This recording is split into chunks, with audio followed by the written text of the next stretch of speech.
20-year-old Filipino tennis star Alex Eala has sent Melbourne Park crowds into an absolute frenzy. We'll go live to Ollie. It's only normal that with the loss comes disappointment and being upset, but then again, it's cool to see and it's exciting, but obviously, for fan experience. Something shifted in Dubai that the WTA has not officially acknowledged.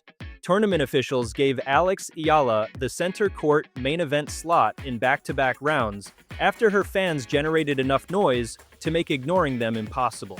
When organizers moved her to an earlier slot for the quarterfinals, believing the crowd would hold, the stadium emptied the moment her match finished.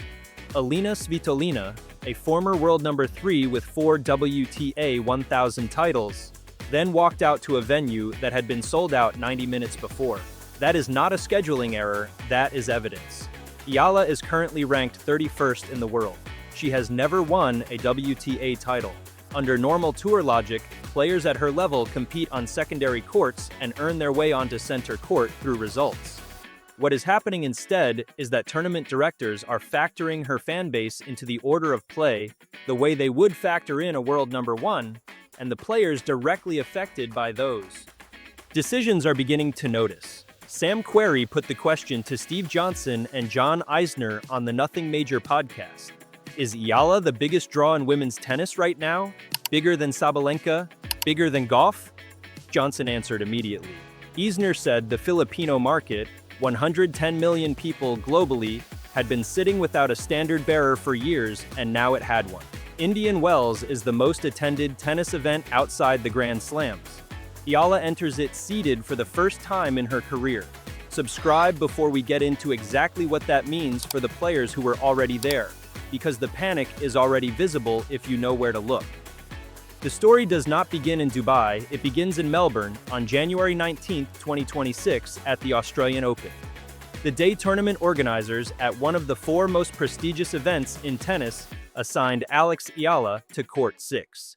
The tournament assigned her to Court 6, a mid-sized venue inside Melbourne Park that seats a fraction of what the show courts hold, not one of the 2 main arenas. Eala was making her Australian Open main draw debut. The Filipino community in Melbourne, one of the largest in Australia, had been waiting for this moment.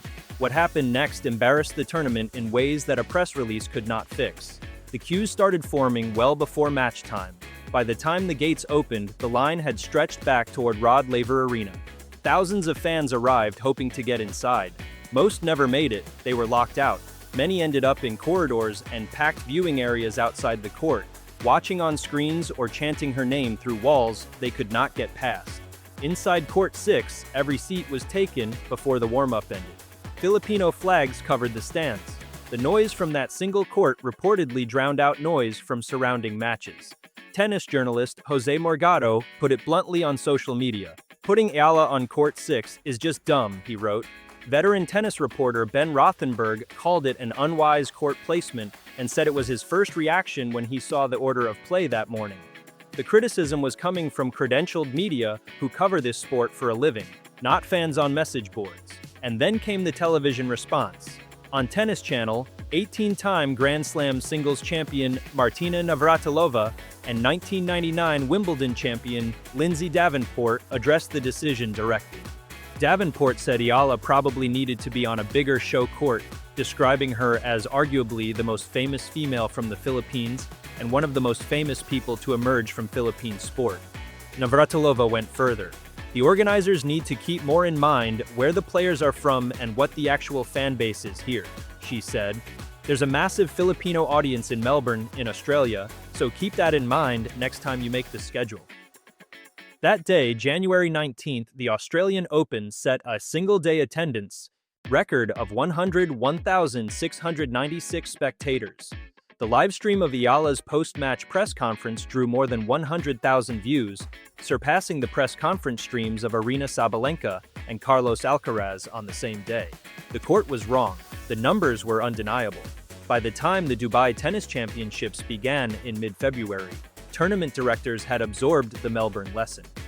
In the second round, Eala was scheduled last on center court, the most coveted slot in the session, the main event position that top players earn through years of results and title runs.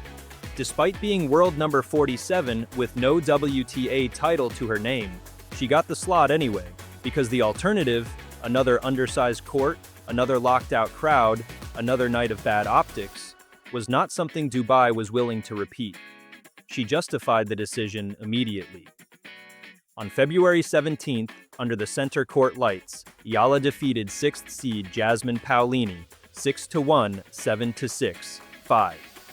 Paolini was a 2024 Dubai champion and a two-time Grand Slam champion ranked inside the top 10. Eala took the first set in under 30 minutes and ground out a tiebreak in the second to seal one of the biggest wins of her career. A packed, loud stadium validated the scheduling decision on the scoreboard. In the third round, she got the same treatment, the last match on center court. Eala defeated Sorana Cîrstea 7-5, 6-4 to reach the quarterfinals of a WTA 1000 event for the second time in her career. After the match, she spoke about the atmosphere with characteristic composure. "I've not always been a competitor who's been put in night sessions on center court," she said. "I've been playing tennis for many years, and I'm also used to playing in front of no crowds. I'm still in the earlier phase of my career, so I'm doing my best to enjoy, and I hope the feeling is reciprocated by the crowd." Then came the quarter-final scheduling decision, and tournament directors got it wrong. Eala was moved earlier, opening the night session instead of closing it. The rationale was partly about time zones. The night session in Dubai starts no earlier than 7 p.m. local time, which is 11 p.m. in the Philippines.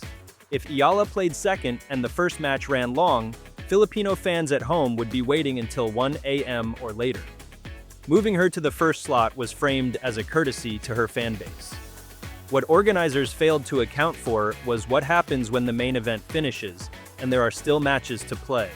Alina Svitolina, former world number 3, four-time WTA 1000 champion, was scheduled to play Antonia Ruzic in the second quarter-final.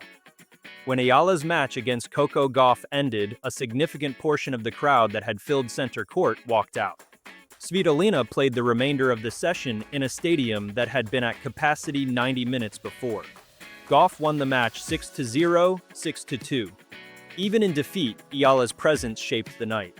Gauff acknowledged it during her post-match interview. "I know we're mostly supporting Alex," she told the crowd, "but I have to say it is great to be on a crowded court.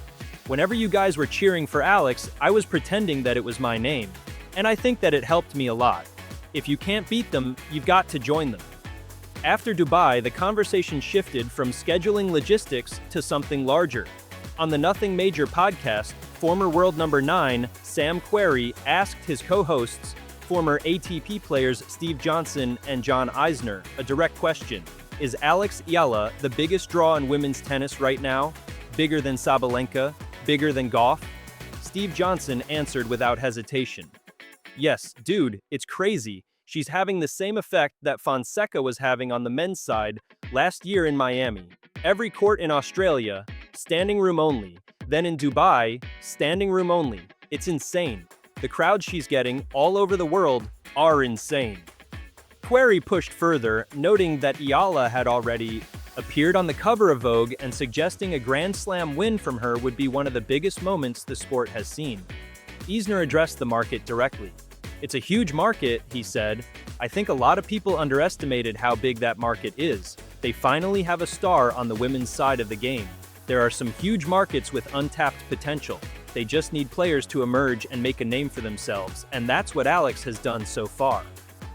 Querrey also raised jealousy, whether higher-ranked players might be feeling the pressure of watching a world number 31 receive center court treatment ahead of them. "There's got to be a little jealousy, maybe from some of the other women," he said. Eisner dismissed it, but the underlying point stands. A player without a single WTA title is being slotted into main event positions ahead of Grand Slam champions.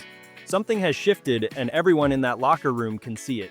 Indian Wells, the most attended tennis event outside the Grand Slams, held at the 16,100 capacity Stadium 1 in California, begins March 4th and runs through March 15th.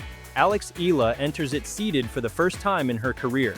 She is currently ranked world number 31, a career high, after her Dubai run pushed her into the top 32 and secured her seeded status at Grand Slams going forward. As a seeded player at Indian Wells, she cannot face another seeded opponent until the third round at the earliest. She is also not defending any ranking points from last year's edition, having never played the tournament before. Every point she earns there is new. She has also made a tactical decision ahead of the event: no doubles. In the first 6 weeks of 2026, Eala competed in 6 tournaments while juggling both formats. Fatigue was visible in Dubai, where she admitted she needed time to recover. Dropping doubles at Indian Wells is a calculated move to protect her singles run at the biggest non-slam stage of her career, so Defar. The players ranked above her, Sabalenka, Swiatek, Goff, Rybakina, Pegula, Anisimova, Paolini, and Andreeva, will be in the same draw. Several of them have spent years accumulating the titles and ranking points that traditionally earn center court placement. Eala has bypassed that path entirely, and the players watching from the locker room know it. The WTA has never had to manage a situation quite like this. A world number 31 with no tour title generating the kind of commercial pressure that typically belongs to Grand Slam champions.